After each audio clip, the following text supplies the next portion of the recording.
नमस्कार दोस्तों, आपको स्वागत है एक और नई वीडियो में। आज की वीडियो में हमें एक ऐसे डिक्टेटर की बात करने वाले जिसने पहले संपूर्ण देश का ब्रेन वॉश किया और बाद में अपना आधिपत्य बनवाया, और जिसका नाम है हिटलर। और इसका जन्म 1889 में ऑस्ट्रेलिया में हुआ था और इसके जन्म के 14 साल बाद ही पिता की मृत्यु हो गई थी और घर की फाइनेंशियल कंडीशन खराब हो गई थी।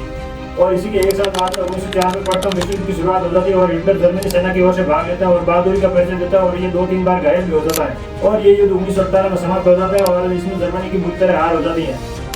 और इसी के एक साल बाद 1919 में हिटलर ने जर्मनी सेना से त्याग कर दिया और नाजी पार्टी का गठन किया।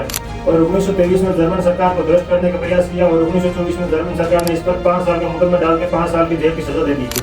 1933 में चांसलर बन जाता है और जर्मन संसद को ध्वस्त कर देता है और अपने विरोधी लोगों को मारना शुरू कर देता है और देश की पूरी सत्ता अपने हाथ में ले लेता है। और 1933 से 1938 तक लाखों लोगों को बंदी बनाया और लाखों लोगों का कत्ल करवाया। और 1939 में संपूर्ण यूरोप को नियंत्रण करने के लिए सेकेंड वर्ल्ड वॉर की शुरुआत कर दी।